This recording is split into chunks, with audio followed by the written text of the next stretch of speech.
বন্ধুরা আমার, তরুণ যুবকেরা আমার, আমার আল্লাহর পরে দয়ার নবীর স্থান, দয়ার নবীর সঙ্গে যেন বেয়াদবি করবেন না, দয়ার নবীকে নিয়ে কখনো তুচ্ছ কথা বলবেন না।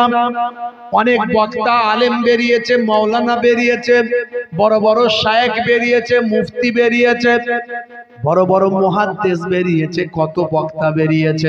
হে তরুণ যুবকেরা, হে আমার মুরব্বিয়ানেরা, তারা দয়ার নবী সম্পর্কে তুচ্ছ ধারণা করে, নবীকে আমাদের মতো মানুষ মনে করে, নবীকে ভালোবাসতে বেশি নিষেধ করে। তারা বলে মানুষের মনটা মক্কায় হজ করতে গিয়ে কাবা শরীফের দিকে না পড়ে থেকে তাদের মনটা মদিনার দিকে পড়ে থাকে। এটা তারা নাকি খারাপ কাজ করে, এটা তারা নাকি গুনাহের কাজ করে, তাদের নাকি হজ হয় না। এইভাবে তারা বাংলাদেশ থেকে পৃথিবীর বিভিন্ন জায়গা থেকে কিছু বক্তা বেরিয়েছে যারা আমেরিকা আর ব্রিটেন ইসরায়েলের দালালি করে, মুসলমানদের মন থেকে নবীর মহাব্বতটা নষ্ট করতে চায়। নবীর মহাব্বত যদি মুসলমানদের হৃদয় থেকে মুছে যায়, সেই বান্দার মুসলমান থাকতে পারে নাই। দয়ার নবী বলেছেন, লা ইউমিনু আহাদুকুম হাত্তা আকুনা আহাব্বা ইলাইহি মিন ওয়ালিদিহি ওয়া ওয়ালাদিহি ওয়ান নাসি আজমাইন। যতক্ষণ পর্যন্ত তোমরা তোমাদের বিবি বাচ্চা মাল মাতা সন্তান সন্ততি সব কিছুর থেকে আমি রাসূলকে বেশি না ভালোবাসতে পারো, ততক্ষণ পর্যন্ত তোমরা মুমিন হতে পারলে না। আর মুমিন যদি হতে না পারি, কিছু আমল আপনার কাজে লাগবে না। মুমিন যদি হতে না পারেন, কিসের আমল? কিছু বক্তা বেরিয়েছে, মাওলানা বেরিয়েছে, এরা আমেরিকা ইসরায়েলের পয়সা খেয়ে মুসলমানদের মধ্যে বিভাজন সৃষ্টি করার জন্য তারা বিভিন্ন রকম কথা বলে, ইসলামের বিরুদ্ধে তারা বাজে মন্তব্য করে মানুষের বিশ্বাস ভালোবাসাকে নষ্ট করছে।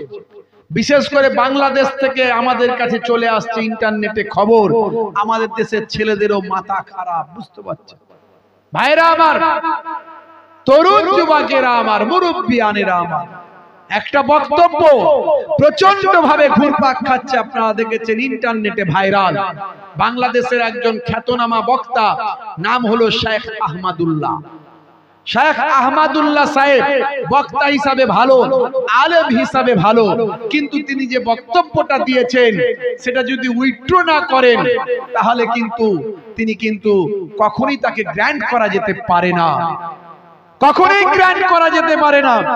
তিনি যে বক্তব্যটা দিয়েছেন, এই বক্তব্যের এগেনস্টে তিনি দ্বিতীয় আর কোনো বক্তব্য দেননি।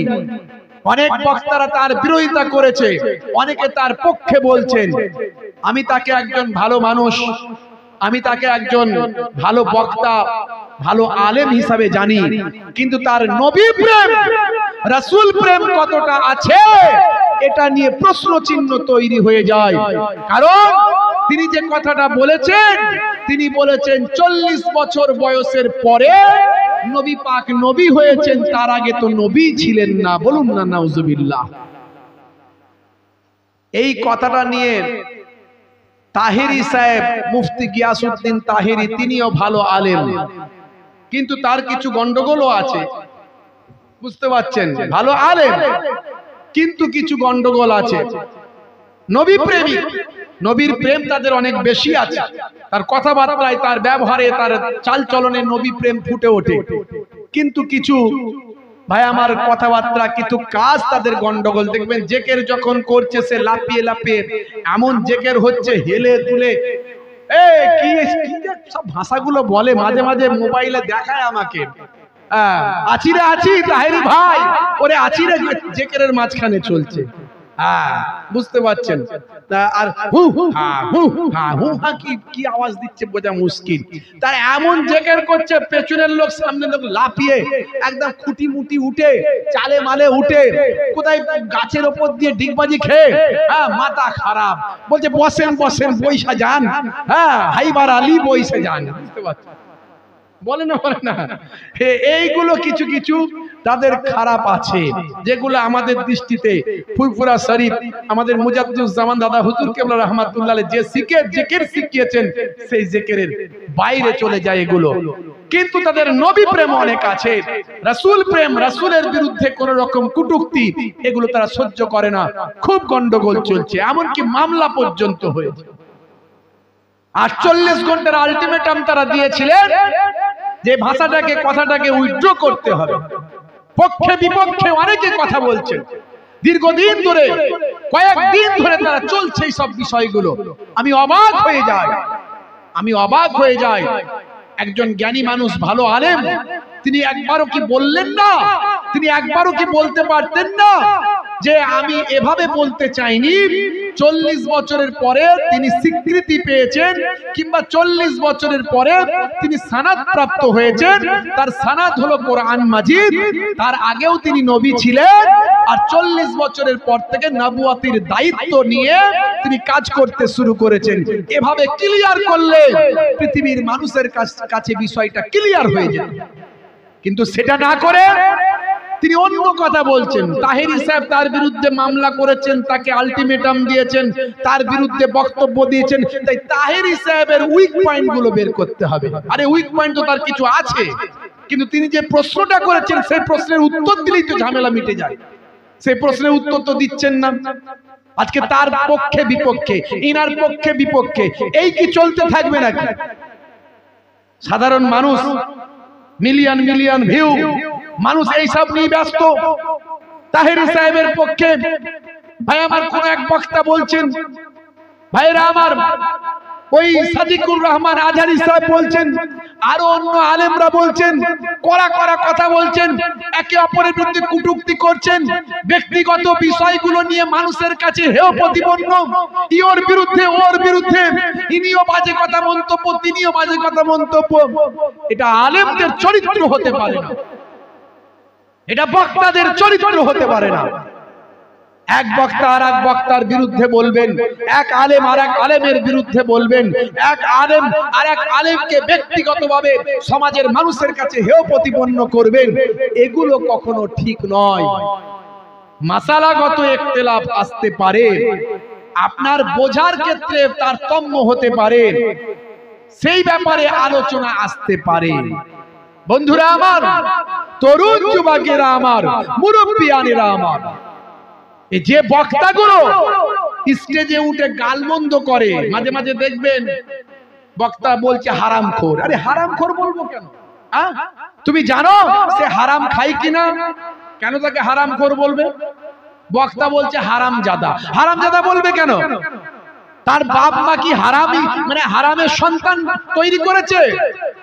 তা তুমি কেন তাকে হারামজাদা বলবে? এগুলো কি কথাবার্তা? এক বক্তা আর এক বক্তার বিরুদ্ধে দেখবেন কটূক্তি করছে, তুচ্ছ করছে।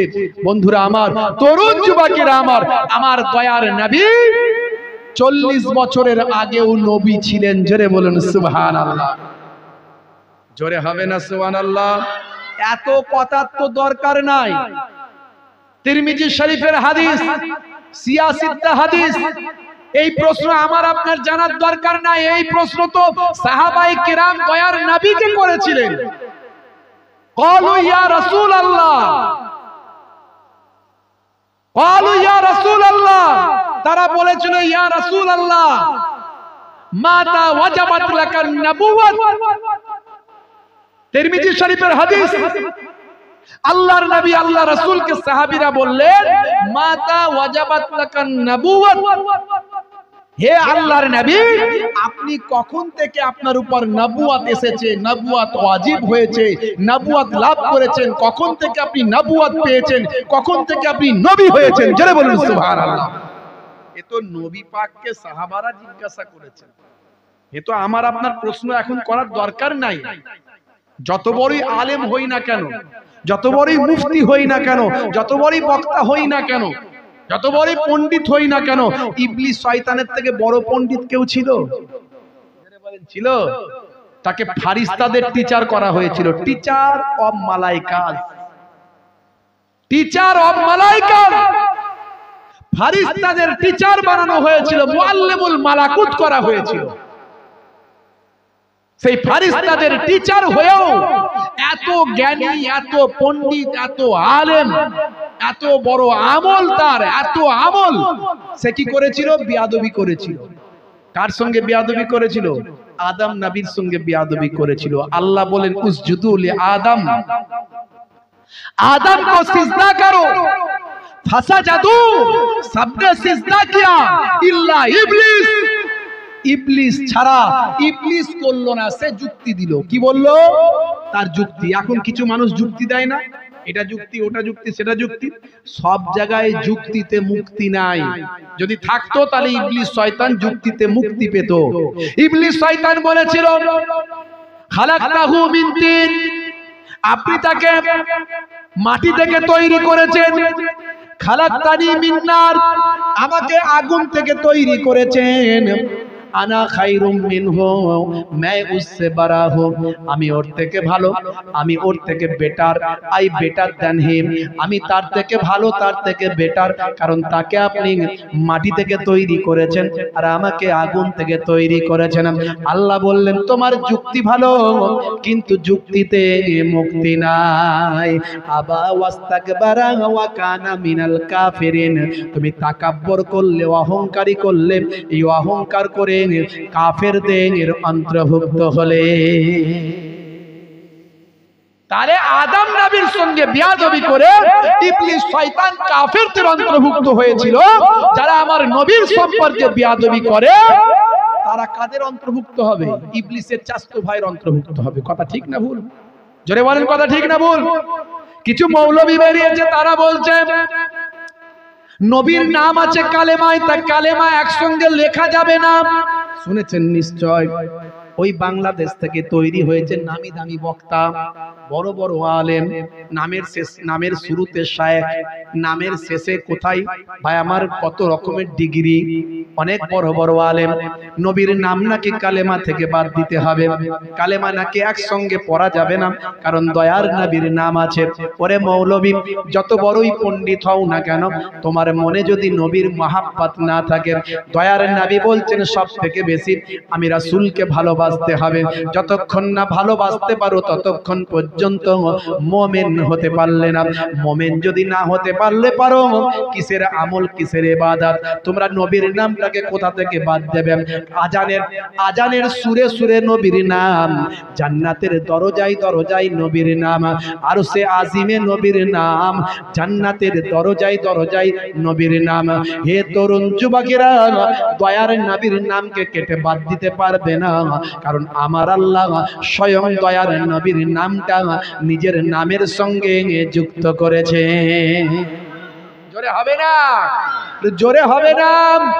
তাহলে সাহাবীরা জিজ্ঞাসা করলেন, ইয়া রাসূলুল্লাহ মাতা ওয়াজাবাত লাকান নবুওয়াত, আপনি কখন থেকে নবী? ক্বালা রাসূলুল্লাহ সাল্লাল্লাহু আলাইহি ওয়াসাল্লাম, দয়ার নবী আমার বললেন ওয়া আদাম বাইনার রূহ ওয়াল জাসাদ, যখন আদম নবী রূহ এবং জিসম, রূহ এবং জিসমের মাঝামাঝি, যখন আদম নবী যখন আদম নবী রূহ এবং জিসমটা আলাদা আলাদা ছিল, রূহ এবং জিসম যখন একসঙ্গে ছিল না, দুটো আলাদা আলাদা ছিল। অর্থাৎ আদম নবী যখন মানুষ হিসাবে তৈরি হয়নি, তার আগে থেকেই আমি নবী মুহাম্মদুর রাসূলুল্লাহকে আমার আল্লাহ নবী বানিয়েছে। জোরে হবে না? একেবারে তিরমিজি শরীফের হাদিস, সম্ভবত 3609 নম্বর হাদিস, সনদ সহিহ, কাটার ক্ষমতা নাই। সমস্ত আলেমরা এক বাক্যে সহিহ হাদিস মেনে নিয়েছে। তিরমিজি শরীফের হাদিস থাকার পরে আর কোনো দলিল দরকার হয় না। এরকম অসংখ্য দলিল আছে। হে তরুণ যুবকেরা, হে আমার মুরব্বিয়ানেরা, শুনে রেখে দিন বাবা, সেই দয়ার নবীকে সবচেয়ে বেশি ভালোবাসতে হবে, দয়ার নবীকে সবচেয়ে বেশি মহব্বত করতে হবে। দয়ার নবীর সম্পর্কে তুচ্ছ করলে আপনার ঈমানটা থাকবে না। আল্লাহর নবীর রওজা মুবারকে যারা গেছেন তারা জানেন, রওজা মুবারকের উপরে ভাই আমার সুন্দর করে কোরআন মাজিদের আয়াতটা লেখা আছে। কত আদব আল্লাহ শিখিয়েছেন, কত তাজিম আল্লাহ শিখিয়েছেন। আজও দয়ার নবীর রওজা মুবারকের উপরে লেখা আছে সুন্দর করে। হে তরুণ যুবকেরা, হাজী সাহেবরা যারা গেছেন তাদের জিজ্ঞাসা করবেন, রাসূলের রওজা মুবারকের উপরে সোনালী অক্ষরে আরবি ভাষায় আল্লাহর কোরআনের আয়াতটা লেখা আছে। আমি নিজে দুইবার গিয়ে দেখে এসেছি। আমার আল্লাহ বলছেন, হে দুনিয়ার মানুষ শুনে রেখে দাও, তোমরা যখন দয়ার নবীর সামনে কথা বলবে আস্তে কথা বলবে, সাবধান তোমাদের আওয়াজটা যেন রাসূলের আওয়াজের উপরে যেন না চলে যায়। ইয়া আইয়ুহাল্লাযীনা আমানু লা তারফাউ আসওয়াতাকুম ফাওকা সাউতিন নবী, তোমাদের আওয়াজটা যেন রাসূলের আওয়াজের থেকে জোরে না চলে যায়, ভলিউমটাও নবীর উপরে যেন না যায়। ভাবুন তো কত আদব শিখিয়েছে, কত তাজিম শিখিয়েছে, নবীর প্রতি সাহাবীদের কত ভালোবাসা শিখিয়েছে। সেই সাহাবীরা রাসূল যখন আসতেন উঠে দাঁড়িয়ে পড়তেন। সাহাবী নবী আসছেন, বসে থাকতে পারবে? নেতা এলে আপনি বসে থাকেন? সামান্য নেতা, সে আসছে অফিসে বসে আছেন, নেতা সাহেব ঢুকছে, এমএলএ সাহেব, আপনি বসে থাকতে পারবেন? সবাই উঠে দাঁড়িয়ে পড়ছে, ওরে বাবা স্যার আসছে। পুলিশ অফিসার এলে আপনি দাঁড়িয়ে বসে থাকতে পারবেন? পুলিশ অফিসার, ওই বড় ইন্সপেক্টর আসছে, হাই এসপি আসছে। দুনিয়ার সামান্য নেতা, মন্ত্রী, এমএলএ, এমপি, পুলিশ অফিসার এলে দাঁড়িয়ে পড়েন, আর দয়ার নবীর ভালোবাসায় দাঁড়ালে নাকি সেটা বেদাত, হারাম। দাঁড়িয়ে না ইয়া নবী সালাম আলাইকা বললে নাকি হারাম। ওরে বাবা, আরে সালাম দেওয়া তো আল্লাহর অর্ডার। কার অর্ডার? সালাম দেওয়া তো কার অর্ডার? আমার আল্লাহ নিজে তো কোরআনে বলছে, সালামকে অস্বীকার করলে ঈমান চলে যাবে। যদি কেউ বলে আমি নবীকে সালাম দেব না, আল্লাহর কোরআনকে অমান্য করা হবে, আল্লাহর অর্ডারকে অমান্য করা হবে, তার ঈমান চলে যাবে। আল্লাহ কোরআনে বলছেন, ইয়া আইয়ুহাল্লাযীনা আমানু সাল্লু আলাইহি ওয়া সাল্লিমু তাসলিমা। আল্লাহ নিজে বলছেন, ইন্নাল্লাহা ওয়া মালাইকাতাহু ইউসাল্লুনা আলান নবী, নিশ্চয় আল্লাহ তাআলা এবং তার মালায়েকা ফেরেশতারা রাসূলের উপর দরুদ পেশ করেন। জোরে বলুন সুবহানাল্লাহ। ইয়া আইয়ুহাল্লাযীনা আমানু, হে বিশ্বাসী বান্দারা, সাল্লু আলাইহি ওয়া সাল্লিমু তাসলিমা, তোমরাও রাসূলের উপর দরুদ পেশ করো এবং সালামটা দাও। ওয়া সাল্লিমু, এবং সালাম দাও, তাসলিমা, আদবের সঙ্গে। আমরা যখন সালাম দিই, আদব বলতে আমরা দাঁড়িয়ে সালাম দিই, এটা আদব। যারা বসে দেয় আমরা তো বলি না সেটা হারাম, তাহলে যারা দাঁড়িয়ে দেয় সেটা হারাম কেন বলছো মৌলবী? কোথা থেকে পেলে? না, নবীর সাহাবীরা করে না। তুমি দেখেছিলে নবীর সাহাবীরা করেনি? দেখেছো? 1450 বছর আগে তুমি বুড়ো নাকি যে দেখেছো? তুমি কি নবীর যুগের লোক নাকি? দেখেছো নবী সাহাবীরা করেনি? কত দলিল নেবে? নবী যখন আসতেন সাহাবীরা উঠে দাঁড়িয়ে পড়তেন, এটাই তো দাঁড়িয়ে সালাম। জোরে বলুন সুবহানাল্লাহ। সালাম কি শুধু এই ইয়া নবী সালামু আলাইকা বললি সালাম, আর অন্য সালাম নাই? আসসালাতু আসসালামু আলাইকা ইয়া রাসূলুল্লাহ, এটাও সালাম। বিভিন্ন ধরনের, বিভিন্ন দেশের বিভিন্ন লোকেদের বিভিন্ন ভাবে সালাম দেয়। হে নবী আপনাকে সালাম জানাই, আমি বাঙালি মানুষ, এটাও এভাবে সালাম। আসসালামু আলাইকুম, আসসালামু আলাইকুম, এভাবেও সালাম। দয়ার নবী যখন আসতেন সাহাবীরা নবীকে সালাম দিতেন, আসসালামু আলাইকুম ইয়া রাসূলুল্লাহ, আসসালাতু আসসালামু আলাইকা ইয়া হাবিবাল্লাহ। দয়ার নবীকে দাঁড়িয়ে তারা সালাম দিতেন। এখন মৌলবী কিছু বেরিয়েছে, তারা আমাদের মধ্যে নবীর মহাব্বতটা ভুলিয়ে দিতে চায়। এই চক্রান্ত আমেরিকার, ব্রিটেনের, এই চক্রান্ত ইসরায়েলের। কারণ তারা দেখছে যদি নবীর মহাব্বত থাকে মানুষ কোরআন বুঝবে, নবীর মহাব্বত যদি থাকে নবীকে নিয়ে গবেষণা করবে, নবীর মহাব্বত যদি থাকে নবীকে নিয়ে রিসার্চ করবে।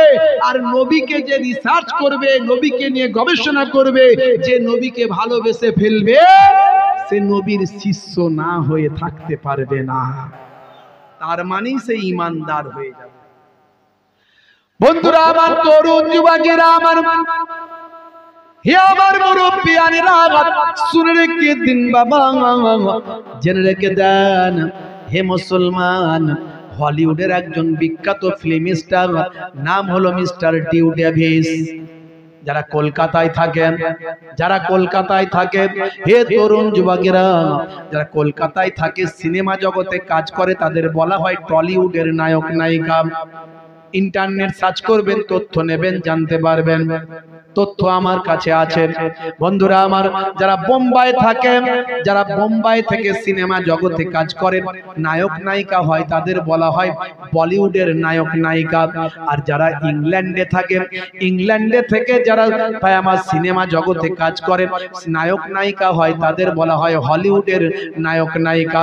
হলিউডের একজন বিখ্যাত ফিল্ম স্টার নাম হলো মিস্টার ডিউ ডেভিস। কষ্ট হচ্ছে আপনাদের? কষ্ট হচ্ছে? তাবারুক আছে তো নাকি? আছে? বসে খাবার না প্যাকেট? প্যাকেট করেছে, মাশাআল্লাহ। বন্ধুরা আমার, তরুণ যুবকেরা আমার, হে আমার মুরব্বিয়ানেরা, হে জওয়ান যুবকেরা, শুনে রেখে দিন বাবা। একটু ভাবুন তো দেখি, আমি আপনি কত সহজে ইসলাম পেয়েছি। ছোট্টবেলায় বাচ্চাগুলো এখানে বসে বসে ওয়াজ শুনছে, জুম্মার দিনে মসজিদে যায়, কত সহজেরা আল্লাহর কথা শুনতে পারছে, নবীর কথা জানতে পারছে, নবীর মহাব্বতের কথা শুনতে পারছে, জানতে পারছে। কিন্তু মিস্টার ডিউ ডেভিস, তিনি হলেন হলিউডের বিখ্যাত একজন ফিল্ম স্টার। তিনি ছোট্ট থেকে কখনো আল্লাহর কথা শোনেননি, নবীর কথা কখনো জানেননি। শুধু তাই নয়, তিনি একজন ছোট্ট বয়স থেকে পিতামাতার সূত্রে একজন নাস্তিক ছিলেন। কোন রকম গড তিনি মানতেন না, কোন রকম প্রভু আছেন বলে তিনি বিশ্বাস করতেন না। ছোট্টবেলা থেকে তিনি শিশু শিল্পী হিসাবে হলিউডে তিনি কাজ করতেন, শিশু চরিত্রে অভিনয় করতেন বাবা।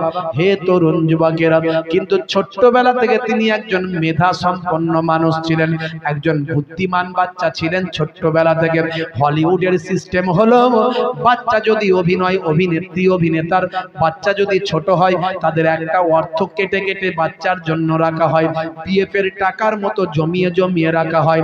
ওই বাচ্চার যখন বয়স 18 বছর হয়, তখন তার অ্যাকাউন্টে টাকাটা জমা দেওয়া হয়। হে তরুণ যুবকেরা, হে আমার মুরব্বিয়ানেরা, এই যুবক অবস্থায় ভাই আমার সিনেমা জগতের আর্টিস্টের সন্তানেরা লক্ষ লক্ষ কোটি কোটি ডলারের মালিক হয়ে যায়। এর ফলে তাদের চরিত্র খারাপ হয়ে যায়, অন্যায় পথে তারা ধাবিত হয়ে যায়। কিন্তু ভাই আমার মিস্টার ডিউ ডেভিস ছোট্টবেলা থেকে একজন এমন মেধা সম্পন্ন বাচ্চা ছিল যে তিনি তার অত টাকার মালিক হলেন 18 বছর বয়সে। যেহেতু তার পিতা মাতা দুজনই অভিনয় জগতে কাজ করতেন, পিতা হলেন অ্যাক্টর, মা হলেন মিউজিশিয়ান। হে তরুণ যুবকেরা, এত টাকার মালিক হয়েও তিনি কিন্তু অপচয় টাকাকে নষ্ট করলেন না, বরং মেধা সম্পন্ন, মেধা দিয়ে বুদ্ধি দিয়ে কাজ করলেন। হে তরুণ যুবকেরা, অল্প দিনের মধ্যে সারা পৃথিবীতে তার নাম ছড়িয়ে গেল। মিস্টার ডিউ ডেভিসের একজন হলিউডের বিখ্যাত ফিল্ম স্টার। হে তরুণ যুবকেরা, হে আমার বন্ধুরা, সেই হলিউডের ফিল্ম স্টার ডিউ ডেভিস, তার বন্ধু কেউ আছে ইহুদি, কেউ আছে খ্রিস্টান, কেউ আছে মুসলমান, কেউ আছে অন্য সম্প্রদায়ের। তারা যখন জানতে পারল মিস্টার ডিউ ডেভিস তিনি কখনো কোনো ধর্মকে মানেন না, কোনো খোদা প্রভু স্রষ্টা গড তিনি মানেন না, তারা তখন বলতে লাগলো, হে মিস্টার ডিউ, তোমার কোনো না কোনো একটা খোদা প্রভু, কোনো না কোনো গডকে মানা উচিত, তোমার আস্তিক হওয়া উচিত, তোমার নাস্তিক হওয়া উচিত নয়। নাস্তিক হওয়া উচিত নয়। নাস্তিকতা মানুষ কেন মেনে চলে জানেন? আমরা যারা আল্লাহ আছে বলি, আমরা কি আল্লাহকে দেখেছি? জোরে বলেন, দেখেছি? আল্লাহকে দেখিনি কোনোদিন। তাহলে আল্লাহ আছে কি করে বুঝলাম? হুজুররা বলে, তাই নাকি? হুজুররা বললে আপনাকে মানতে হবে, সবাই মানবে? তাহলে আল্লাহ আছে কি নাই আমরা কি করে বুঝবো? একটু বলুন তো দেখি। হ্যাঁ হু দেন না, আমার উপর রাগ করছেন? রোগা পাতলা মানুষ কি যে বলে, হুজুর ওয়াজ করছেন, ওয়াজ করুন না, জিজ্ঞাসা কেন করছেন?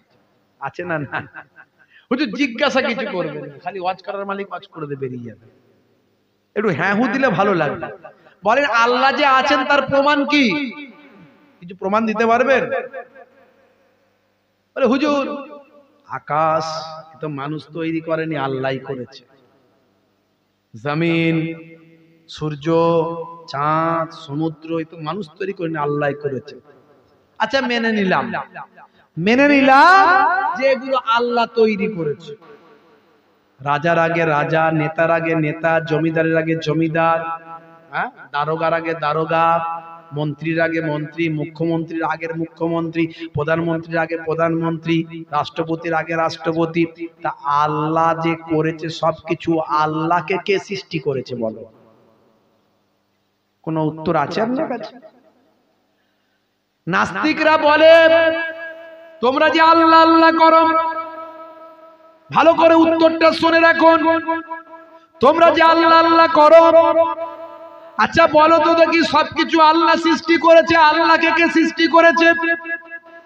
এই প্রশ্নটা যখন করে দেয় তখন আর কোনো উত্তর থাকে না। হে তরুণ যুবকেরা, যদি এই প্রশ্নটা বৃথা প্রশ্ন, এই প্রশ্নের কোনো ব্যাখ্যা হয় না, মানে হয় না, তবে নাস্তিক যখন করেছে তাকে তো আপনাকে একটা উত্তর দিতে হবে। কি উত্তর আপনি দেবেন? আপনি সে যেমন প্রশ্ন করেছে আপনি তাকে তেমন উত্তর দেবেন। আপনি বলবেন ভাই নাস্তিক ভাই, আপনার প্রশ্নের আমি উত্তর দিয়ে দেব, কিন্তু তার আগে আপনার কাছে একটা প্রশ্ন জানতে চাই। সে বলবে কি প্রশ্ন জানতে চান? তখন আপনি বলবেন ভাই নাস্তিক ভাই, আচ্ছা বলুন তো দেখি, আপনি 1 থেকে গণনা শুরু করুন। যখন গণনা থামাতে বলবো তখন থামাবেন, তার আগে গণনা থামাবেন না। নাস্তিক তখন গণনা শুরু করবে 1 2 3 4 5 6 7 8 9 10। আপনি বলবেন স্টপ।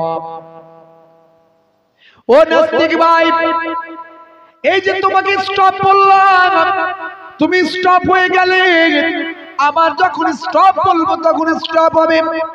এবার নাস্তিক ভাই তুমি ব্যাকে গণনা করো, পেছন দিকে গণনা শুরু করে দাও। তখন নাস্তিক ভাই গণনা শুরু করবে, কি বলবে? 10 9 8 7 6 5 4 3 2 1। আপনি স্টপ করতে বলেননি, সে স্টপ করে দেবে। আপনি বলবেন না না, আমি তো স্টপ করতে বলিনি, গণনা চালিয়ে যাও। আবার সে প্রথম থেকে শুরু করবে, 10 9 8 7 6 5 4 3 2 1। হে তরুণ যুবকেরা, আবার সে স্টপ করে দেবেন। আপনি বলবেন স্টপ তো করতে বলেনি, গণনা কেন বন্ধ করছ? নাস্তিক ভাই তখন রেগে গিয়ে বলবে, ও মশাই তোমার কি জানা নাই, 1 হলো সংখ্যার প্রথম, 1-এর আগে কিছু নাই, যা আছে সব 1-এর পরে। আপনি বলবেন আলহামদুলিল্লাহ। ও নাস্তিক ভাই তোমার উত্তর হয়ে গেছে, আমার আল্লাহ হলেন 1, আমার আল্লাহর আগে কিছু নাই, যা আছে সব আল্লাহর পরে। তাহলে আপনি সে যেমন প্রশ্ন করেছিল আপনি তাকে উত্তর দিলেন, তার আর কাছে কোনো উত্তর নাই, সে কিন্তু চুপ করে যাবে, সে আর কোনো কিছু বলতে পারবে না। কিন্তু এর দ্বারাই আপনি প্রমাণ করতে পারলেন না। এর দ্বারাই প্রমাণ করতে কি পারলেন? যে আল্লাহ আছেন, প্রমাণ করতে পারলেন না। বন্ধুরা আমার, তরুণ যুবকেরা আমার, মিস্টার ডিউ ডেভিসকে তার বন্ধুরা যখন বলেছিল আল্লাহ আছেন, মিস্টার ডিউ ডেভিস তখন বলেছিল আল্লাহ যদি সত্যি থেকে থাকে তাহলে আমার 3টে প্রশ্নের উত্তর পেতে হবে, 3টে প্রশ্নের উত্তর মেলাতে হবে। যদি আল্লাহ সত্যি থেকে থাকে, 1 নাম্বার আমার প্রশ্ন হলো, আল্লাহ যদি থাকে, আল্লাহর পক্ষ থেকে একটা গ্রন্থ পৃথিবীর মাটিতে আসবে, সেই গ্রন্থটা হবে সংরক্ষিত, যে গ্রন্থটাকে সংরক্ষণ করে রাখা হয়েছে, অর্থাৎ শত শত বছর চলে গেলেও সেই গ্রন্থের মধ্যে কোনো সংশোধন সংযোজন নাই, সেই গ্রন্থের মধ্যে কেউ আগুন লাগাতে পারে না, সেই গ্রন্থের মধ্যে কেউ কলম চালাতে পারে পারে না। এই রকম সংরক্ষিত গ্রন্থ একটা থাকবে। মহান প্রভু যদি থাকেন নিশ্চয় তার পক্ষ থেকে একটা গ্রন্থ সংরক্ষিত থাকবে। এটা হলো আমার প্রথম নাম্বার প্রশ্ন। এই প্রশ্নের উত্তর যদি পাই, 2 নাম্বার প্রশ্ন আছে। সেই 2 নাম্বার প্রশ্ন হলো সেই গ্রন্থের মধ্যে এমন কোন আয়াত থাকবে না, বাক্য থাকবে না, একটা আয়াতের সঙ্গে আরেকটা আয়াতের সংঘর্ষ হবে, একটা আয়াতের মধ্যে আরেকটা আয়াতের সাংঘর্ষিক হবে, একটা পজিটিভ আর একটা নেগেটিভ থাকবে। একই বিষয়ের উপর এক জায়গায় বলা হবে চলবে, আর এক জায়গায় বলা হবে না চলবে না। যেমন কোন কাজের ক্ষেত্রে বলা হবে এটা করবে, আবার সেই কাজটাই অন্য জায়গায় বলা হবে করবে না। অর্থাৎ একই বিষয়ের উপর এক জায়গায় নেগেটিভ আর এক জায়গায় পজিটিভ এমন কথা থাকতে পারে না, যদি সেটা প্রভুর কাছ থেকে হয়ে যায়। এটা হলো আমার 2 নাম্বার প্রশ্ন। মিলতে হবে। 3 নাম্বার প্রশ্ন হলো, যদি মহান প্রভু থেকে থাকে, হে তরুণ যুবকেরা, হে আমার বন্ধুরা, শুনে রেখে দিন বাবা, জেনে রেখে দেন, তিনি যে পুস্তকটা দেবেন সেই পুস্তকটা তার পক্ষ থেকে যখন আসবে, সেই পুস্তকের মধ্যে, গ্রন্থের মধ্যে এমন কিছু তথ্য থাকবে, এমন কিছু বক্তব্য থাকবে, যে বক্তব্য সম্পর্কে তৎকালীন মানুষের, তৎকালীন যুগের মানুষের জ্ঞানের বাইরে থাকবে। অর্থাৎ মহান প্রভুর কাছ থেকে পুস্তকটা এসেছে, সেই পুস্তকে এমন কিছু বক্তব্য থাকবে যে বক্তব্যটা তখনকারের মানুষের জ্ঞানের বাইরে, তাদের জানা কখনো সম্ভব নয়। এ তরুণ যুবকেরা, হে আমার বন্ধুরা, এই 3টে প্রশ্নের উত্তর কোন গ্রন্থ যদি আমাকে দিতে পারে, এই 3টে প্রশ্নের উত্তর কোন গ্রন্থ যদি আমাকে দিতে পারে, সেই গ্রন্থটা আমি মেনে নেব, সেই ধর্মটা আমি গ্রহণ করে নেব। বন্ধুরা আমার, তরুণ যুবকেরা আমার, এমন সময় দেখতে পাওয়া যায় পৃথিবী বিখ্যাত ব্যক্তি, হলিউডের বিখ্যাত ফিল্ম স্টার, নাম হলো mister Dew Davis. Dew Davis সেই সময় 6 মাসের জন্য অভিনয় জগৎ থেকে সরে গেলেন। অভিনয় আর করবেন না, 6 মাসের জন্য রেস্ট নেবেন, কেবলমাত্র পুস্তকগুলো নিয়ে গবেষণা করবেন। তিনি পৃথিবীর বিভিন্ন নামি দামি গ্রন্থগুলো নিয়ে তিনি 6 মাসের জন্য গবেষণা করার জন্য বাড়িতে ঢুকে গেলেন। তার হাতে নিলেন বাইবেল, ত্রিপিটক, জিন্দাবেশ, পুরাণ, কোরআন সহ বিভিন্ন ধর্মগ্রন্থগুলো নিয়ে তিনি তার ঘরের মধ্যে চলে গেলেন। 6 মাস তিনি গবেষণায় মনোনিবেশ করলেন। পৃথিবীর অন্যান্য কাজ থেকে তিনি বাদ দিয়ে খাওয়া দাওয়া আর গবেষণা শুরু করলেন। এ তরুণ যুবকেরা, হে আমার বন্ধুরা, আমি আপনি সহজে দিন পেয়েছি, আমি আপনি সহজে ইসলাম পেয়েছি, বিশ্ব নবীকে সহজে পেয়েছি, কিন্তু তারা অতি সহজে পাননি। আমরা নবীকে সহজে পাওয়ার পরেও দয়ার নবীর সুন্নত গুলোকে মেনে চলছি না, আল্লাহর কোরআন আমরা পড়ছি না, রাসূলের হাদিস গুলো আমরা মানছি না। আমরা আজকে নামাজি ঠিক মতো হলাম না। মুসলমান আজকে খুন, রাহাজানি, অন্যায়, অত্যাচার, অবিচারের মধ্যে লিপ্ত। ইসলাম যা বলেছে তার বাইরে চলে। হে তরুণ যুবকেরা, হে আমার বন্ধুরা, শুনে রেখে দেন, এরকম ছেলেপুলে আছে না নাই? বলেন, এরকম মানুষ আছে না নাই যে সারাক্ষণ 5 ওয়াক্ত নামাজের ধার ধারে না, রাসূলের সুন্নত মানে না, গাল মন্দ, অশ্লীলতা। ভাই আমার, মুসলমানের ছেলে শাহরুখ খান, সলমান খান, কত রকম নায়ক গায়কের ভক্ত আছে না নাই? নবীর ভক্তের খাতা থেকে নাম কেটে দিয়ে নায়ক গায়কদের স্টাইলে চলে, সেই রকম ভাষা, সেই রকম কথা, সেই রকম চুলের ছাঁট, সেই রকম তাদের ব্যবহার আছে না নাই? আজকালকার পোলা দেখো সঠিক পথে চলে না, পিতামাতা গুরুজনের কথা তারা শোনে না। আজকালকার পোলা দেখো সঠিক পথে চলে না, পিতামাতা গুরুজনের কথা তারা শোনে না। চুলগুলো ছোট ছোট, প্যান্ট শার্ট আঁটো সাটো, সুজোড়া পায়ে দিয়ে, পেছনে ব্যাগ নিয়ে, লাল লাল জুতো পায়ে, চোখে কালো চশমা, গায়ে হাতে ট্যাটু আঁকা, হেঁটে চলে আঁকা বাঁকা। কাছে গেলে দেখা যায় সুস্থ ছেলে না, কাছে গেলে দেখা যায় সুস্থ ছেলে না।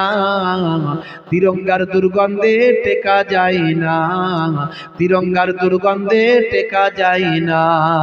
আছে না নাই?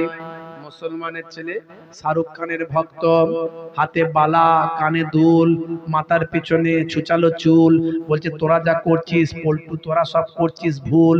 আছে না নাই?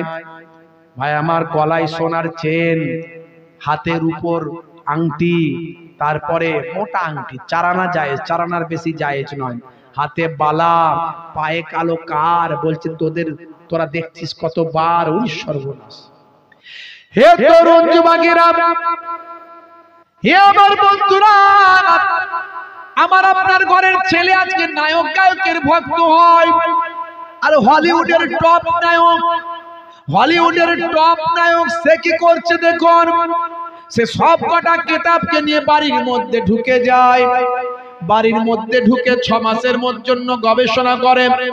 6 মাস পরে যখন বাড়ি থেকে বের হয়, বুকেতে কোরআন মাজিদটা চেপে ধরে বলে, এখন আমি একজন বিশ্বনবীর শিষ্য ছাড়া আর কিছু নয়, এখন আমি একজন ঈমানদার আল্লাহওয়ালা ছাড়া আর কিছু নয়। লোকে তাকে জিজ্ঞাসা করে, হে হলিউডের বিখ্যাত ফিল্ম স্টার, হে মিস্টার ডিউ ডেভিস, কেন আপনি এমন করলেন? বলে, আমার বন্ধুরা বলেছিল যে আল্লাহ আছে, গড আছে, প্রভু আছেন। আমি বলেছিলাম না নাই, যদি থাকে আমার 3টে প্রশ্নের উত্তর যে পুস্তক দিতে পারবেন, যে গ্রন্থ দিতে পারবেন, সেই গ্রন্থের ধর্ম আমি মেনে নেব। আমি দীর্ঘদিন ধরে গবেষণা করে দেখলাম কোরআন মাজিদ আমার 3টে প্রশ্নের উত্তর দিয়েছে, তাই কোরআন বুকে আমি নিয়ে নিয়েছি। আর কোরআন যিনি পাঠিয়েছেন সে আল্লাহর উপরে ঈমান এনেছি, আর কোরআন মাজিদ যার উপরে অবতীর্ণ হয়েছে সেই মহান নবীর আমি শিষ্য হয়েছি। বন্ধুরা আমার, 3টে প্রশ্নের উত্তর কিভাবে পেলেন? হে মিস্টার ডিউ ডেভিস, আপনি কেমন করে 3টে প্রশ্নের উত্তর পেলেন? সেই সময় মিস্টার ডিউ ডেভিস অশ্রুসিক্ত নয়নে বলেছিলেন, হে দুনিয়ার মানুষ শুনে রেখে দাও, আমি বলেছিলাম যদি মহান প্রভু থেকে থাকেন তার পক্ষ থেকে একটা গ্রন্থ আসবে, আর গ্রন্থটা নিশ্চয়ই সংরক্ষিত হবে। পৃথিবীর মানুষের জন্য গ্রন্থটা, নির্দেশনামাটা, পৃথিবীর মানুষের জন্য জীবনযাপন করার বিধানটা সেখানে লেখা থাকবে। কোম্পানি যখন কোনো প্রোডাক্ট মার্কেটে লঞ্চ করে, সঙ্গে একটা পুস্তিকা দেয়। পৃথিবীর মানুষ পৃথিবীতে এসেছে, মানুষ নামক প্রোডাক্ট পৃথিবীতে আসছে, আর মানুষের স্রষ্টা আল্লাহ নিশ্চয়ই প্রোডাক্ট তো নিশ্চয়ই কেমন ভাবে ব্যবহার হবে একটা পুস্তিকা দেবেন। সেই পুস্তিকাটা যখন আসবে, আমার 1 নাম্বার প্রশ্ন ছিল পুস্তিকাটা সংরক্ষিত হবে। আমি দীর্ঘদিন ধরে গবেষণা করে দেখলাম এই পুস্তিকাটা 1450 বছর ধরে সংরক্ষিত অবস্থায় আছে। এই পুস্তিকার একটা লাইন, একটা অক্ষর, এমনকি একটা বর্ণ, এমনকি একটা হরফ, এমনকি একটা জের পর্যন্ত পৃথিবীর কোন মানুষ পরিবর্তন করতে পারে না। আর এই পুস্তিকাটা এমন ভাবে সংরক্ষিত আছে, কোটি কোটি পৃথিবীর বুকে, কোটি কোটি হাফেজের বুকেতে সংরক্ষিত আছে। হবে না? পৃথিবীর বুকে যদি সমস্ত কোরআন মাজিদ গুলো নিয়ে জ্বালিয়ে দেওয়া হয়, কোরআন মাজিদ কি সব ধ্বংস হয়ে যাবে? যারা বলেন হবে। সব কটা কোরআন মাজিদকে ভারতবর্ষ থেকে নিয়ে যদি গঙ্গা নদীতে ফেলে দেওয়া হয়, পৃথিবীর বুক থেকে, ভারতবর্ষের বুক থেকে কোরআন মাজিদ বিলুপ্ত হয়ে যাবে? না না, হবে না। যদি আগুন লেগে ধ্বংস হয়ে যায় পৃথিবীর সব বইয়ের দোকান, তবু বিশ্ব থেকে হারাবে না পবিত্র কোরআন। জোরে হবে না? জোরে হবে না? করবে কেমন করে কোরআন ধ্বংস? আগুনের তেজ করবে কেমন করে কোরআন ধ্বংস? আগুনের তেজ আছে বিশ্বে ভরা অগণিত কোরআনে হাফেজ। তারা ছাপি আসমানি গ্রন্থ, তারা ছাপি আসমানি গ্রন্থ, বাঁচাবে ইসলামের সম্মান, তবু বিশ্ব থেকে হারাবে না পবিত্র কোরআন। হে তরুণ যুবকেরা, হে আমার বন্ধুরা, হে আমার মুরব্বিয়ানেরা, শুনে রেখে দিন বাবা। মিস্টার ডিউ ডেভিস বলেন, আমার 1 নাম্বার প্রশ্নের উত্তর পেলাম। কোরআন মাজিদ সংরক্ষিত 1450 বছর ধরে সংরক্ষিত, একটা অক্ষর, একটা লাইন, একটা বর্ণ, একটা জাবার জের পর্যন্ত পরিবর্তন করার হিম্মত কোন পৃথিবীর মানুষের হয়নি। কেউ কেউ শত্রুতা করে, বিদ্বেষ করে পরিবর্তন করতে চেয়েছিল, কিন্তু পারেনি। যারা পরিবর্তন করতে চেয়েছে তারা নিজেই পরিবর্তন হয়েছে, ধ্বংস হয়েছে।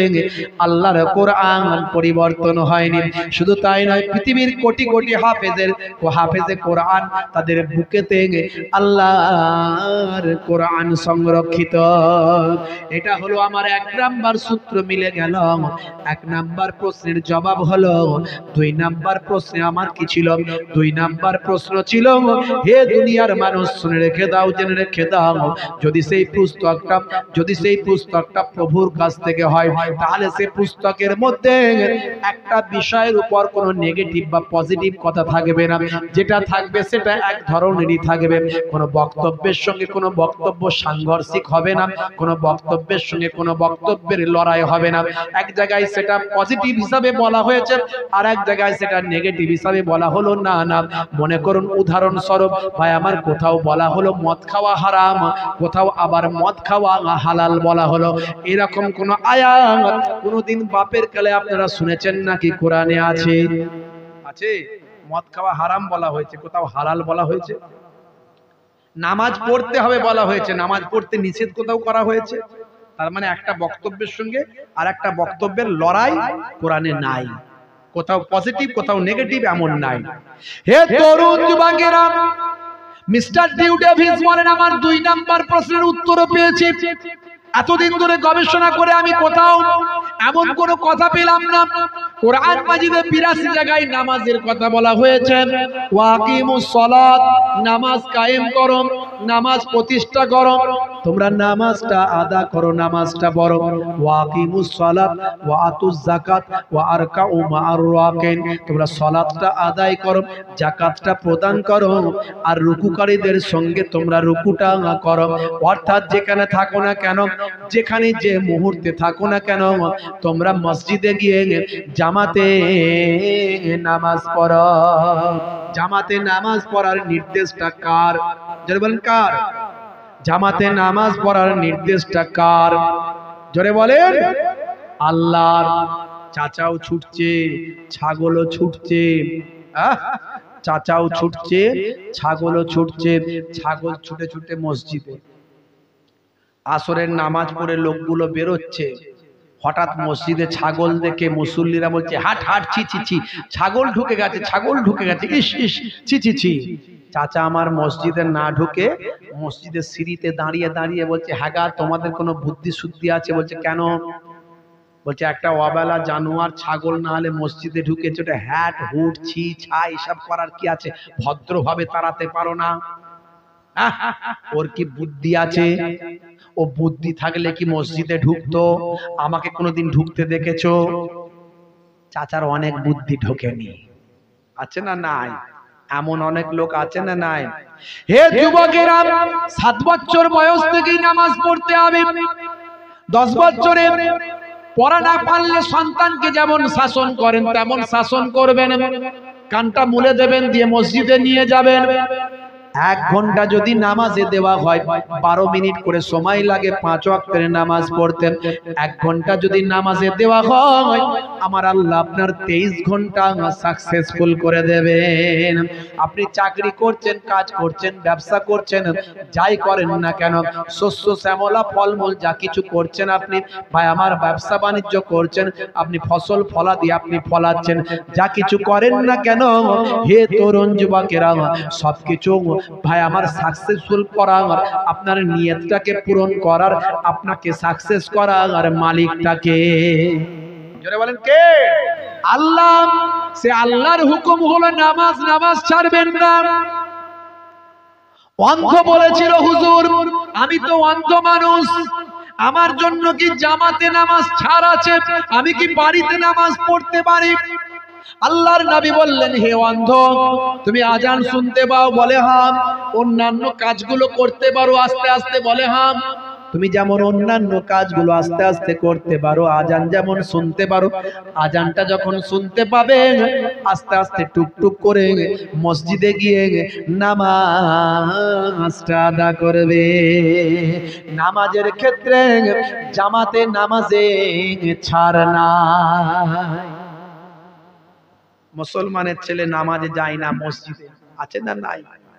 ইস, নামাজ ছেড়ে দেবেন না।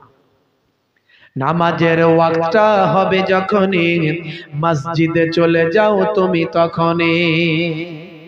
জোরে হবে না? নামাজের ওয়াক্তটা হবে যখনই, মসজিদে চলে যাও তুমি তখনই। ছাড়ো এবার, ছাড়ো ছাড়ো এবার, ছাড়ো এবার, ছাড়ো এই কাজ তোমারই। নামাজের ওয়াক্তটা হবে যখনই, মসজিদে চলে যাও তুমি তখনই। তোমার আমার বাঁচার তরে, তোমার বাঁচা আর তোমার মরণ লেখেন মোর প্রভু আমারি। নামাজের ওয়াক্তটা হবে যখনই, মসজিদে চলে যাও তুমি তখনই। জোরে হবে না? ফজরের সময় ঘুমিয়ে থাকি, জোহরে কি দেব কাজে ফাঁকি। ফজরের সময় ঘুমিয়ে থাকি, জোহরে কি দেব কাজে ফাঁকি। রাখো এসব, রাখো রাখো এসব, রাখো এসব, রাখো কথা তোমারই। আসরার মাগরিব হেলা করি, আসরার মাগরিব হেলা করি, দোকানার আড্ডায় সময়টা দিন। মরলে তোমাকে যেতে হবে মাটির নিচে ঘর তোমারে। নামাজের ওয়াক্তটা হবে যখনই, মসজিদে চলে যাও তুমি তখনই। জোরে হবে না? জোরে হবে না? এসার সময় ঘুমিয়ে পড়ি, শরীরটা ক্লান্ত মেলিয়ে দি। হুজুর সারাদিন খাটাখাটনি করা শরীর, কি করব বলুন? সন্ধ্যাবেলা ভোগ লেগে যায়, খেয়ে নি আর ঘুমিয়ে পড়ি। আল্লাহর দরবারে এসব যুক্তি চলবে? চলবে? চলবে না। এসার সময় ঘুমিয়ে পড়ি, শরীরটা ক্লান্ত মেলিয়ে দিন। না না এসব বলো না, এসব বলো না, এসব বলো না বান্দা তুমি। রুটি রুজি দিচ্ছে যিনি, জীবন মরণের মালিক তিনি।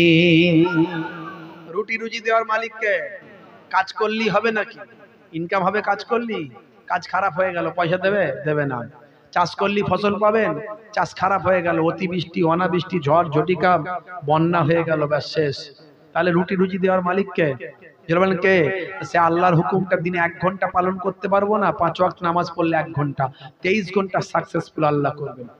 রুটি রুজি দিচ্ছে যিনি, জীবন মরণের মালিক তিনি। তোমায় আমায় জীবন দিয়ে ভালো রেখেছেন প্রভু আমারি। নামাজের ওয়াক্তটা হবে যখনই, মসজিদে চলে যাও তুমি তখনই। জয় হবে না? জোরে হবে না? হে তরুণ যুবকেরা, হে আমার বন্ধুরা, শুনে রেখে দিন বাবা, জেনে রেখে দেন। মিস্টার ডিউ ডেভিসের কথা বলছিলাম। মিস্টার ডিউ ডেভিস বাবা, হে তরুণ যুবকেরা, তার 2 নাম্বার প্রশ্নের উত্তরটা মিলে গেছে। বাকি রয়েছে কটা? জোরে বলেন কটা? শুনছেন তো নাকি? এই ওয়াজ বোঝা যাচ্ছে? ভাইরা আমার, একটু ঠান্ডা মাথায় বুঝবেন, কাজে লাগবে। একটু অন্তত মাথার মধ্যে ঘুরপাক খাবে যে সত্যি তো ভাবার দরকার আছে। আমি এর আগেও বলেছি, আজও বলছি, আমার আল্লাহ জানিয়ে দিয়েছেন, বাল তুসিরুনাল হায়াতাদ দুনিয়া ওয়াল আখিরাতু খায়রুন ওয়া আবকা। এই দুনিয়া তোমাদের জন্য অল্প দিনের, পরকালটা হলো চিরস্থায়ী, সেখানে মৃত্যু হবে না। একটা দিন হবে 50,000 বছর। সেই তুলনায় এই দিনটা আপনার কাছে কয়েক মিনিট, কয়েক সেকেন্ড। এই 50 বছর 60 বছর বাঁচছেন তো, 50,000 বছরের কাছে মাত্র কয়েক মিনিট, কয়েক সেকেন্ড।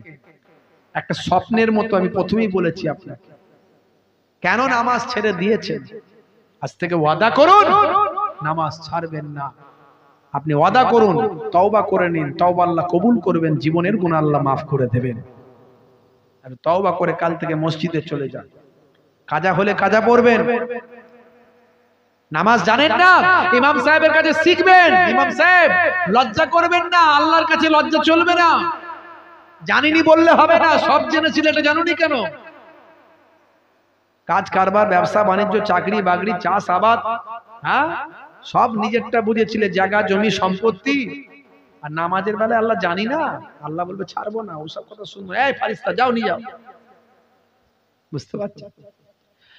হে তরুণ যুবকেরা, হে আমার বন্ধুরা, শুনে রেখে দিন বাবা, জেনে রেখে দেন হে মুসলমান। দেখুন বাবা, আমি আপনি মুসলমান ঘরের সন্তান। মিস্টার ডিউ ডেভিস তিনি তো মুসলমান ঘরের সন্তান ছিলেন না। কত কষ্ট করে ঈমান পেলেন, কত কষ্ট করে কালেমা পেলেন, নবী পেলেন। হে তরুণ যুবকেরা, 3 নাম্বার সূত্র, 3 নাম্বার শর্ত, 3 নাম্বার প্রশ্নটা মেলাবেন তিনি বাবা। তিনি বললেন আমার 3 নাম্বার প্রশ্নটা মিলে গেল। আমার 3 নাম্বার প্রশ্নটা ছিল, হে তরুণ যুবকেরা, তিনি বলেছিলেন যদি মহান স্রষ্টা থাকেন, যদি তার পক্ষ থেকে নিশ্চয় একটা পুস্তক আসবে, আর সেই পুস্তকটা সংরক্ষিত হবে, সেই পুস্তকটা সংরক্ষিত হবে। আমার মিলে গেছে সেই পুস্তকের মধ্যে কোনো বক্তব্যের সঙ্গে অপর বক্তব্য কোনো সাংঘর্ষিক হবে না, সেটাও মিলে গেছে। 3 নাম্বার প্রশ্নটা আমার ছিল, যখন সেই পুস্তকটা পৃথিবীর বুকে অবতীর্ণ হয়েছে, সেই জামানার মানুষ এমন কোন তথ্য, এমন অনেক তথ্য সেই জামানার মানুষ তারা কখনো জানবে না, কারণ মহান প্রভুর কাছ থেকে এসেছেন। প্রভুই তো ভাই আমার সবচেয়ে বড় জ্ঞানী, প্রভুই তো সবকিছু জানেন। তিনি যখন সেই পুস্তকটাই লিখে দিয়েছেন, সেই জামানার মানুষের সেগুলো জানা কখনো সম্ভব নয়। আমি এটা নিয়ে গবেষণা করতে গিয়ে দেখলাম কোরআন মাজিদে এমন অনেক তথ্য আছে, আরবের মানুষ জানা তো দূরের কথা, কখনো কল্পনাও করতে পারে না। কারণ আরবের মানুষ ছিল যাযাবর, আরবের মানুষ ছিল বেদুইন। তারা পশু পালন করত, এক জায়গা থেকে অন্য জায়গায় পশুর পাল নিয়ে গিয়ে বসবাস করত। তারা কেমন করে জানবে, তারা এই তথ্য কেমন করে পাবে? আজকে 21 শতাব্দীতে নাসা যে তথ্য আবিষ্কার করছে, ইসরো যে তথ্য আবিষ্কার করছে, লেটেস্ট বিজ্ঞানীরা যে তথ্য দিচ্ছে, 1450 বছর আগে সেই তথ্য আল্লাহর কোরআনে আছে। আরবের মানুষ জানবে কি করে? এ তথ্য আরবের মানুষ জানবে কি করে? কোরআন মাজিদে আছে। হে তরুণ যুবকেরা, বিজ্ঞানীরা আগে বলেছিল সূর্য পৃথিবীর চারিদিকে ঘোরে, আবার পরের বিজ্ঞানীরা বলল না না পৃথিবী সূর্যের চারিদিকে ঘোরে। বর্তমানে নাসা বলছে, লেটেস্ট বিজ্ঞানীরা বলছে কেউ কারো চারিদিকে নয়, যে যার নিজের কক্ষপথে ঘুরে বেড়ায়। এটা আজকের 21 শতাব্দীতে বিজ্ঞানীরা আবিষ্কার করলো। অথচ 1450 বছর আগে আল্লাহর কোরআন খুলুন, সূরার নাম সূরা রহমান, খুলে দেখুন সেখানে আল্লাহ বলছেন, হে তরুণ যুবকেরা শুনে রেখে দেন, জেনে রেখে দেন, আশ-শামসু ওয়াল কামারু বিহুসবান, সূর্য এবং চন্দ্র যে যার নিজের নিজের কক্ষপথে ঘুরে বেড়ায়। হে তরুণ যুবকেরা, হে আমার বন্ধুরা, আধুনিক বিজ্ঞান বলছে একটি গাছ একটি প্রাণ। এতদিন পর্যন্ত গাছের যে প্রাণ আছে মানুষ জানতো না, জানতো না। এখন আধুনিক বিজ্ঞান আবিষ্কার করেছে গাছেরও প্রাণ আছে, গাছও কষ্ট অনুভব করে, গাছও তাদের দুঃখ যন্ত্রণা অনুভব করে, গাছও আনন্দ পায়, দুঃখ পায়। আমরা সেটা বুঝতে পারি না গাছ কেমন ভাবে পায়, কিন্তু বিজ্ঞানের আবিষ্কারে এসেছে 1450 বছর আগে। হে তরুণ যুবকেরা, আল্লাহর কোরআন বলছে, ভাইরা আমার, আল্লাহর কোরআন জানিয়ে দিয়েছে ভাইরা আমার, তরুণ যুবকেরা, অল কামারু, ভাই আমার, অল কামারু, কামার সম্পর্কে বলা হয়েছে ওয়াস-শাজারু ইয়াসজুদান, ওয়াস-শাজারু ইয়াসজুদান, ভাই আমার, অল কামারু ওয়াস-শাজারু, ওয়াস-শাজারু, শাজারু সম্পর্কে বলা হয়েছে ইয়াসজুদান, অর্থাৎ গাছও আল্লাহকে সিজদা করে। তার মানে 1450 বছর আগে আল্লাহর কোরআন জানিয়ে দিল গাছের অনুভূতি আছে, গাছও আল্লাহর জিকির করে। ভাইরা আমার, তরুণ যুবকেরা আমার, মুরব্বিয়ানেরা আমার, হে তরুণ যুবকেরা আমার, 1450 বছর আগে আল্লাহর কোরআন জানিয়ে দিয়েছে গাছের অনুভূতি আছে, গাছও আল্লাহর জিকির করে। ভাইরা আমার, তরুণ যুবকেরা আমার, মুরব্বিয়ানেরা আমার, মুরব্বিয়ানেরা আমার, হে তরুণ যুবকেরা আমার, মুরব্বিয়ানেরা আমার, হে আমার মুরব্বিয়ানিরা, শুনে রেখে দেন, জেনে রেখে দেন, আজকের বিজ্ঞানীরা আবিষ্কার যেটা করছে, 1450 বছর আগে আল্লাহর কোরআনে লিপিবদ্ধ হয়েছে। 1450 বছর আগে আল্লাহর কোরআনে বলা হয়েছে ওয়াল জিবালা আওতাদা। আমার আল্লাহ বলছেন পাহাড়গুলোকে আমি আল্লাহ পেরেকের মতো গেড়ে দিয়েছি। পাহাড়গুলোকে আমি আল্লাহ পেরেকের মতো গেড়ে দিয়েছি। পেরেক যখন মারা হয় উপরে থাকে একটুখানি, নিচে থাকে বেশি। কথা ঠিক না ভুল? কথা ঠিক না ভুল? পেরেক যখন গাড়া হয়, পেরেক যখন গাড়া হয়, পেরেকের উপরটা থাকে একটুখানি, নিচেটা থাকে বেশি। আজকের আধুনিক বিজ্ঞানের গবেষণায় পাওয়া যায় পাহাড়গুলো যতটা মাটির উপরে দেখছি তার 90 ভাগটা মাটির নিচে। কে বলছে? বিজ্ঞান বলছে। 1450 বছর আগে আল্লাহর কোরআন মিলে যাচ্ছে। এরকম একটা দুটো নয়, অসংখ্য বলা যেতে পারে।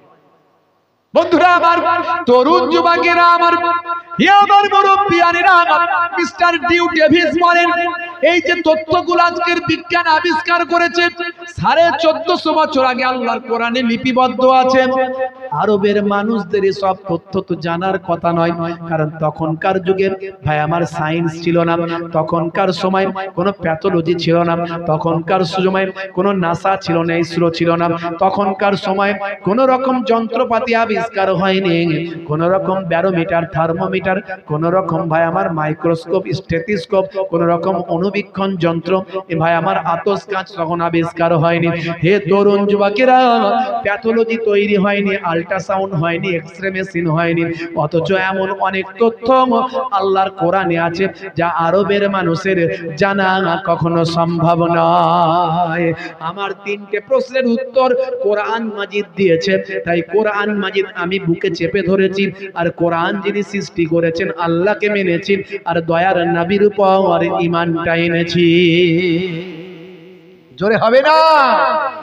বন্ধুরা আমার, সেই ডিউ ডেভিস কত কষ্ট করে ইসলাম পেলেন, আমরা কত সহজে পেয়েছি, অথচ আমরা কত সহজে ইসলাম পেয়ে, কোরআন পেয়ে, নবী পেয়ে কোরআন মাজিদ পড়ি না। ওই আলে কালে একবার পড়ি, ভাই আমার কেউ মারা গেলে একটু পড়ি, এইভাবে না। কোরআনের অ্যাপটা বাংলায় লোড করে নিন মোবাইলে, মাঝে মাঝে কোরআন খুলুন, বাংলায় উচ্চারণ আছে, উচ্চারণ পড়ুন, মানে পড়ুন। এখন তো সহজ, সবই তো বাংলায় বেরিয়ে গেছে। আপনি কোরআন মাজিদের অ্যাপটা মোবাইলে ডাউনলোড করুন, করে নিয়ে কোরআনের অর্থটা পড়ুন, কোরআনে কি লেখা আছে জানুন, কোরআনের ব্যাখ্যাটা পড়ুন, রাসূলের জীবনী পড়ুন, দয়ার নবীর জীবনী মোবাইলে লোড করে নিন। মোবাইলটাকে ভালোভাবে ব্যবহার করুন, মোবাইলটাকে খারাপ ভাবে ইউটিলাইজ করবেন না। মোবাইল খুললি গান, মুসলমানের ছেলের মোবাইল খুললি গান, অশ্লীলতা, ভাই আমার স্বল্প পোশাক পরিহিতা মহিলাদের নাচ, স্বল্প পোশাক পরিহিতা মহিলাদের অশ্লীল ভিডিও, বিভিন্ন রকম কুজিনিস, খারাপ জিনিস। ভাই আমার মোবাইল খুললি বিভিন্ন গেম লোড করে রেখেছে, বিভিন্ন গেম। আগে ছিল ফ্রি ফায়ার, পাবজি, ঢিডি খালি গুলি চালাতো। এখন আবার মোবাইলে যা কিছু করবেন সবেতে অ্যাড দিচ্ছে, নায়করা শাহরুখ খান অ্যাড করছে, তোমরা এই গেমটা লোড করো। ভাই আমার সলেমান খান তারা অ্যাড করছে, এটা তোমরা এই গেমটা লোড করো। বিরাট কোহলি, আরো কি কি সব নায়ক খেলোয়াড় কি যেন আছে, আমাকে বলেছিল কদিন ধরে, সব ভুলে গেছি, বুঝতে পারছো। এই যে কি রামি নাকি রামি রামি রামি বলো না, কি সব এই সব লোড করো। সারাক্ষণ ছেলে পুলে এই সব টাস লোড করছে, এই সব লোড করছে, এই সব খেলছে, খেলে খেলে জীবন শেষ, বরবাদ করে ফেললো। যত ইন্টারনেট, যত পয়সা সব মোবাইলে ঢুকিয়ে দিল। যা কাজ করে কিছু ইনকাম করছে, মোবাইলে শেষ, নেট ভরতে গিয়ে শেষ, লাইফ শেষ, জীবন শেষ। নামাজ পড়ে না, রোজা রাখে না, ইসলাম মানে না, কোরআন মানে না, রাসূলের সুন্নত মানে না, ভালো সুন্দর জিনিসটা ইসলাম আপনাকে দিয়েছিল সেটা জানলো না, অশ্লীল ভাবে জীবন যাপন করে নেশাগ্রস্ত হয়ে গেল। নেশা, ভাই আমার তাস, জুয়া, ভাই আমার হারাম কাজ, হারাম খাদ্য।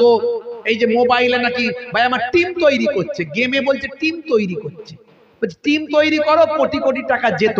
এই টাকা দিয়ে জিততে গিয়ে টাকা সব শেষ, ফকির হয়ে যাচ্ছে, যা ইনকাম করছে সব ফিনিশ। আছে না নাই? বন্ধুরা আমার, এই মোবাইলটাকে খারাপ ভাবে ইউটিলাইজ করবেন না, মোবাইলটাকে ভালোভাবে ইউটিলাইজ করুন।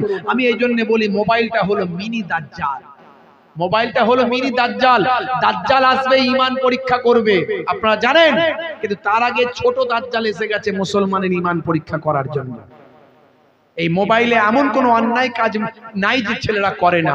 এই মোবাইলটা যদি খারাপ ভাবে ইউটিলাইজ করেন, ভাবুন তো আপনি, আপনার মোবাইলটা রয়ে গেল, আপনি মরে গেলেন, আপনি মারা গেলেন, আপনার মোবাইলটা রয়ে গেল, আপনার মোবাইলটা আপনার ছোট ভাই খুলে দেখবে কি আছে, আপনার মোবাইলটা আপনার বাপ খুলে দেখবে কি আছে। মোবাইলে যদি অশ্লীলতা থাকে, আপনার সম্মানটা কোথায় যাবে? ভাবুন আপনি। এই মোবাইলটাকে ভালো কাজে ব্যবহার করুন। মোবাইলে কোরআন মাজিদ ডাউনলোড করুন, মোবাইলে নবীর জীবনী ডাউনলোড করুন, মোবাইলে ওলি আউলিয়াদের জীবনী ডাউনলোড করুন, মোবাইলে নামাজ শিক্ষা ডাউনলোড করুন। মাঝে মাঝে সময় পেলে পড়ুন, বিভিন্ন নিউজ, বিভিন্ন তথ্য, বিভিন্ন খবর, সেগুলো জানুন। জীবনটা ধন্য হবে, একজন সুনাগরিক হতে পারবেন, ভালো মানুষ হতে পারবেন, দেশের দশের উপকার করতে পারবেন। আল্লাহ রাব্বুল আলামিন আমাদের প্রত্যেককে নামাজি বানান, জোরে বলুন আল্লাহুম্মা আমিন। আমাদের প্রত্যেককে রোজাদার, আল্লাহ ওয়ালা, নবীর সুন্নত ওয়ালা বানান। মনে রাখবেন, যেমন নামাজ হলো সবচেয়ে বড় ইবাদত, তেমন দাড়ি হলো সবচেয়ে বড় সুন্নাত। দাড়িটা অল্প হলেও রাখুন। নায়ক, গায়ক, খেলোয়াড়, প্লেয়ার, বিরাট কোহলি, হরভজন সিং, বড় বড় নেতা মন্ত্রী, তারা সব দাড়ি রেখেছে। আপনার দাড়িটা আর কিসের লজ্জা লাগে? হ্যাঁ, কিসের লজ্জা লাগে? আজ মারা গেলে কাল 2 দিন হয়ে যাবে, 3 দিন পরে কেউ খবর রাখবে না। আমি বলছি না আমার মতো বড় দাড়ি রাখুন, ছোট হলেও দাড়িটা রাখুন। দাড়ি তো মুখের সৌন্দর্য, নায়ক, গায়ক, খেলোয়াড়, প্লেয়াররা রেখেছে, কিন্তু আপনি তাদের অনুসরণ করে নয়, নবীর অনুসরণ করে। নবীর সুন্নত 1 লক্ষ বা 2 লক্ষ 24,000 পয়গম্বরের সুন্নত মনে করে রাখুন। ছোট হোক দাড়িটা, আজ ছোট আছে কাল বড় হয়ে যাবে, তবু রাখুন। আজ থেকে রাখা শুরু করুন যে আমি দাড়িতে আর খুর চালাবো না, ব্লেড চালাবো না। দাড়িটা ছোট হলেও রাখুন, বড় হলেও রাখুন। আজ মারা গেলে কাল 2 দিন হয়ে যাবে। কবরে দেওয়ার পরে মুনকার নাকির ফেরেশতা যখন গিয়ে বলবে মান রব্বুকা, দেখতে পাবে মুখে দাড়ির দেখা। যদি হয় নবীর সুন্নত বলে রাখা, ওই দাড়িটা হবে নাজাতের জারিয়া। জোরে হবে না? ভাইরা আমার, নামাজটা পড়ুন, রাসূলের সুন্নতটা মানুন, ভালো মানুষ হয়ে যান। একটু সবর করুন। বললাম না, সবর, ধৈর্য। ধৈর্য ধারণ করলে আল্লাহ তাদের জন্য সুসংবাদ দিয়েছেন, দুনিয়াতেও শান্তি পাবেন, আখিরাতে মুক্তি, আল্লাহর জান্নাত পেয়ে যাবেন।